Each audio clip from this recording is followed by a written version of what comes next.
Labadiena, esu Irina Martinkevič, Teisės skyriaus vyresnioji patarėja. Šiandien supažindinsiu Jūs su vartojimo sutarčių nesąžiningomis sąlygomis. Taigi, kas yra laikoma nesąžiningomis vartojimo sutarčių sąlygomis? Civilinėme kodekse yra nustatyta, kad nesąžiningomis laikomos vartojimo sutarčių sąlygos, kurios šalių nebuvo individualiai aptartos ir kuriomis dėl sąžiningumo reikalavimo pažeidimo iš esmės pažeidžiama šalių teisių ir teisėtų pareigų pusiausvyrą vartotojo nenaudai. Pagal galiojantį teisinį reguliavimą nesąžiningų sąlygų kontrolė visų pirmiausia apima tik vartojimo sutartis, antra taikoma tokioms sutarčių sąlygoms, kurios nebuvo individualiai aptartos. Taip pat civilinėme kodekse yra įtvirtinta, kad individualiai neaptartomis sąlygomis yra laikomis tokios vartojimo sutarčių sąlygos, kurių parengimui negalėjo daryti įtakos vartotojas. Ypač jeigu tos sąlygos nustatytos iš anksto verslininko parengtoje standartinėje sutartyje. Jeigu iš anksto parengtoje standartinėje sutartyje visgi yra numatytos išlygos ir vartotojas gali individualiai aptarti tam tikras sąlygas, tai joms šios nuostatos nėra taikomos, tačiau jos yra taikomos visoms likusioms sutarties sąlygoms, kurios buvo įtvirtintos standartiškai. Vėlgi pareiga įrodyti, kad tam tikra vartojimo sutarties sąlyga buvo aptarta individualiai, tenka verslininkui. Neužtenka vien tik tai pažymėti, kad vartotojui buvo sudarytos galimybės dėrėtis.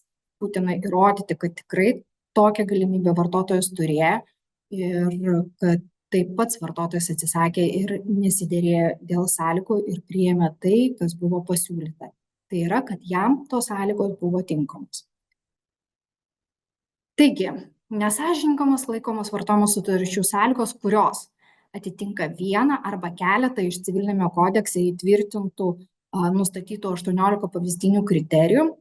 Būtina atkreipti dėmesį, kad kriterijų sąrašas nėra baigtinis.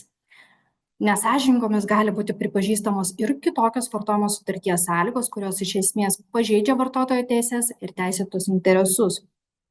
Pavyzdžiui, tokios sąlygos, kurių turinys iš esmės nėra aiškus, nepagristai apribojantis vartotojo teises ir teisėtus interesus, neatitinkantis teisinio reglamentavimo, apsunkinantis vartotojo pareigų įgyvendinimą, nustatant žymiai griežtesnius reikalavimus, nei kad yra imperatyviai įtvirtinta teisės aktuose. Pavyzdžiui, tokios sąlygos galėtų būti, kai yra nustatomas trumpesnis prekių grąžinimo terminas, nei yra įtvirtintas civilinėme kodekse, papildomos sąlygos, kurias vartotojas turėtų atlikti siekiant grąžinti netikusią prekę ir panašiai. Vartotojų teisių apsaugos įstatymo valstybinė vartotojų teisių apsaugos tarnyba yra įgaliota nagrinėti vartojimo sutartis dėl nesąžiningų sąlygų nustatymo, atlikti išankstinį ex-ante viešųjų vartojimo sutarčių projektų standartinių sąlygų nagrinėjimą dėl nesąžiningų sąlygų nustatymo, bei atlikti vartojimo sutarčių nesąžiningų sąlygų stebėseną. Visos šios procedūros turi skirtingą tikslą, skirtingą paskirtį. Visų pirmiausia, tai išankstinis ex-ante viešųjų vartojimo sutarčių projektų vertinimas yra skirtas įvertinti tokias viešųjų sričių standartinės sąlygas, kurios yra tik parengtos, bet nepaleistos į apyvartą, siekiant užkirsti galimybę, kad šiuose sutartyse, kai jos bus sudaromos su vartotojais, neliktų jokių nesąžiningų sąlygų. Tokiomis sutartimis galėtų būti dėl visų komunalinių paslaugų, tai vandens, dujų, elektros sutartis. Bet dar kartą pabrėžiu, kad tai yra tik tai toms sutartims, kurios sutarčių projektams, kurie tik yra rengiami ir nepaleisti į apyvartą. Vartojimo sutarčių nesąžiningų sąlygų stebėsena yra skirta suteikti verslininkų metodinę pagalbą, vertinant jo jau esamas sutarties sąlygas ir pateikiant pastabas, jeigu yra nustatomi kažkokie neatitikimai. Kiekvienais metais tarnyba atlikusi rizikingiausių sričių vertinimą, nustatymą, nustato sritį, kurioje kiekvienais metais bus atliekama stebėsena Pavyzdžiui, šiais metais nustatyta, kad rizikingiausios sritis yra automobilių nuomos, tai šiuo metu yra atliekama stebėsena būtent šioje srityje. Na ir pati privalomojo vartojimo sutarčių vertimo dėl nesąžiningų sąlygų nustatymo procedūra yra skirta būtent jau ginti vartotojo pažeistas teises, nustatant nesąžiningas sąlygas sutartyse ir įpareigojant verslininką jas pakeisti ir nebetaikyti. Verta pastebėti tai, kad jeigu verslininkas įsipareigoja nebetaikyti sutarties sąlygų, tačiau ateityje jas visgi taiko, vartotojų teisių apsaugos įstatymo 40 straipsnio antroje dalyje yra numatytos sankcijos už tokius veiksmus. Tai jeigu jūs įsipareigojate nebetaikyti nesąžiningų sąlygų, laikykitės šio įsipareigojimo. Pateiksiu keletą pavyzdžių, kad būtų aiškiau, kurios sąlygos tikrai bus jau laikomas nesąžiningomis ir jūs galėsite įsivertinti, ar neturite savo sutartyse panašių sąlygų ir ar nėra poreikio jų keisti. Tai tokios sąlygos, kuriomis verslininkas panaikina ar apriboja savo civilinę atsakomybę už žalą padarytą dėl vartotojo gyvybės atėmimo, sveikatos sužalojimo ar turto sugadinimo, visada bus pripažįstamos nesąžiningomis.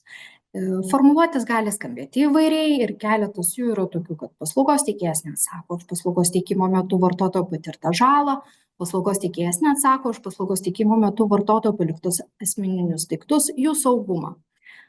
Norėtume atkreipti dėmesį į tai, kad tiek teismų praktikoje, tiek ir civilinėme kodekse šios sąlygos yra pripažįstamos nesąžiningomis ir net ir keičiant formuluotę tokių sąlygų, jos iš esmės netampa geromis, tai tiesiog siūloma tokių sąlygų atsisakyti. Sekantis pavyzdys tai tokios sutarties sąlygos, kuriomis nustatoma neproporcingai didelė vartotojo civilinė atsakomybė už sutarties neįvykdymą ar netinkamą jos vykdymą. Pavyzdys galėtų būti toksai: sutartį nutraukiant prieš terminą sumokėtas metinis mokestis nėra grąžinamas. Minėta sąlyga galėtų būti koreguojama, pavyzdžiui, taip: sutartį nutraukiant prieš terminą iš sumokėto metinio mokesčio atskaičiuojama suma už faktiškai suteiktas paslaugas, o likusi suma grąžinama klientui. Pastebėtina, kad civilinis kodeksas numato tik vieną netesybų rūšį, tai įskaitinės netesybas, ir tiek teismų praktikoje, tiek civilinėme kodekse numatyta, kad vartojimo teisiniuose santykiuose negali būti būdinio pobūdžio prievolių užtikrinimo būdų, nes jie yra ydingi. Sekantis pavyzdys tai sutarties sąlygos, kuriomis vartotojas įpareigojamas vykdyti sutarties sąlygas, su kuriomis jis neturėjo realios galimybės susipažinti iki sutarties sudarymo. Pavyzdžiui, keletą pavyzdžių iš sutarčių su mokyklomis privačiomis. Tėvai įsipareigojo užtikrinti vaiko punktualų ir reguliarų gimnazijos lankymą. Tačiau pagal minimą formuluotę tiek ir pačioje sutartyje įtvirtintas sąlygas nėra aišku, kas būtent laikoma punktualiu ir reguliariu gimnazijos lankymu. Taip pat nėra nurodoma, kur tėvams būtų galima susipažinti su minėtu reikalavimu. Verta pastebėti, kad taip pat už šios sąlygos pažeidimą tėvams, tai ir mokiniams buvo numatyta sankcija tam tikra. Tai tokiais atvejais būtinai reikia atskleisti visą sąlygą arba bent nukreipti, kur vartotojas galėtų susipažinti su reikiama informacija tam, kad vartotojas turėtų galimybę tinkamai įgyvendinti, vykdyti savo pareigą. Sekantis pavyzdys yra laiku įmokėti už neformalaus ugdymo mokyklos steigėjo nustatyto dydžio mokestį. Vėlgi, sąlyga įtvirtina vaikų tėvų įsipareigojimą laiku įmokėti už neformalaus ugdymo mokyklos steigėjo nustatyto dydžio mokestį, tačiau nei sutartyje, nei šioje sąlygoje nėra nustatyta paties mokesčio dydžio, kur su šia informacija vartotojas galėtų susipažinti. Sąlygos atitinkamai galėtų būti koreguojamos taip, pavyzdžiui, numatant, kad su pamokų tvarkaraščiu galima susipažinti čia, pateikiant konkrečią nuorodą, kur vartotojas gali susipažinti su pamokų tvarkaraščiu. arba laiku sutarties X punkte nustatyta tvarka terminais įmokėti už neformalaus ugdymo mokyklos steigėjo nustatyto dydžio mokestį. Tai nurodyti, kur būtent mokesčio dydis yra detalizuojamas pačioje sutartyje. Jeigu šis mokestis nėra detalizuojamas pačioje sutartyje, o priede, tai galima irgi nurodyti, kad mokėjimo tvarka ir terminai įtvirtinti sutarties X priede. Nedetalizuojant minėtų sąlygų bus laikoma, kad vartotojui iš esmės nebuvo suteikta informacija būtina tinkamam sutartinių įsipareigojimų vykdymui. Netgi jeigu kiltų ginčas šių punktų vykdymo pagrindu, tai jūs negalėtumėte jais vadovautis ir sakyti, kad vartotojas būtent pažeidė iš esmės sutarties sąlygas, kadangi vartotojas net neturėjo galimybės tų sąlygų vykdyti tinkamai. Sekantys pavyzdžiai, kas galėtų būti laikoma nesąžiningomis vartojimo sutarčių sąlygomis, būtų šie. Sutarties sąlygos, kuriomis verslininkui suteikiama teisė vienašališkai be sutartyje numatyto ar pakankamo pagrindo keisti sutarties sąlygas. Pavyzdžiui, sporto klubas turi teisę vienašališkai pakeisti sutarties sąlygas, jas paskelbiant viešai. Administracija turi teisę keisti mokėjimo tvarką be išankstinio perspėjimo. Arba, pavyzdžiui, sąlygos, kuriomis verslininkui suteikiama teisė paslaugų teikimo metu vienašališkai nustatyti jų kainas, arba teisė vienašališkai padidinti kainą, be vartotojo teisės atsisakyti sutarties, jeigu galutinė kaina yra didesnė už sutartyje nustatytąją. Formuluotė galėtų skambėti taip, jei paslaugos gavėjo pasirinktame mokėjimo plane nenumatyta kitaip, XX turi teisę vienašališkai keisti mokesčio už teikiamas paslaugas dydį, apie tai raštu informuojant paslaugos gavėją ne vėliau kaip prieš 1 mėnesį. Administracija pasilieka teisę atsižvelgiant į sąlygas keisti įmokos sumą. Atkreiptinas dėmesys, kad šiuose sąlygose nėra detalizuojama nei kokiems pagrindams esant tokią teisę turės bendrovės, nei vartotojo teisė nesutikti su minimais pakeitimais ir nutraukti sutartį be netesybų. Pastebėtina, kad keičiant sutarties sąlygas ar paslaugų teikimo įkainius būtina sutartyje ar taisyklėse numatyti pagrindus, aiškius pagrindus, kuriems esant minimą teisę verslininkas turės. Vartotojų informavimo apie būsimus pakeitimus būdą. Pabrėžiame, jog tik vienas informavimo būdas, pavyzdžiui, pateikiant šią informaciją viešai prieinamoje vietoje, nėra tinkamas. Turėtų būti numatyti bent keli informavimo būdai, taip skelbiant viešoje vietoje, gerai vartotojams matomoje vietoje ir asmeniškai elektroniniu paštu ar telefonu. Taip pat būtina numatyti terminą, tai įspėjimo terminą, per kurį vartotojas turi apsispręsti, ar siūlomi pakeitimai jam yra priimtini. Šis terminas turi atitikti protingumo termino kriterijų, tai yra neturi būti itin trumpas. Taip pat būtina įtvirtinti vartotojo teisę nesutikti su verslininko siūlomais pakeitimais, apie tai pranešant per įspėjimo terminą. Tokiu atveju sutartis nutraukiama ir verslininkas neturi teisės reikalauti iš vartotojo netesybų. Sekantis pavyzdys būtų sutarties sąlygos, kuriomis panaikinama arba suvaržoma vartotojo teisė pareikšti ieškinį ar pasinaudoti kitais pažeistų teisių gynimo būdais, kai yra nustatomas teritorinis teismingumas. Pavyzdžiui, kai yra numatoma, jog nepavykus išspręsti ginčo taikiai, gali būti pareiškiamas ieškinys pagal atsakovo buveinės adresą arba turėtų būti perduotas konkrečiam teismui, pavyzdžiui, Kauno miesto apylinkės teismui. Tai iš tikrųjų vartotojas turi turėti teisę pasirinkti, kur pateikti tą ieškinį ir pateikti ieškinį pagal savo gyvenamąją vietą.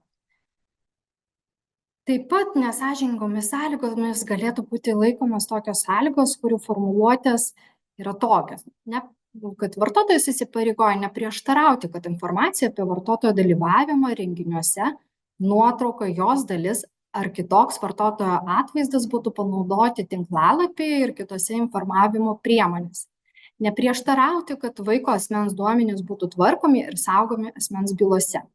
Atkreiptinas dėmesys į tai, kad šios sąlygos, jos numato galimybę paslaugos teikėjui, verslininkui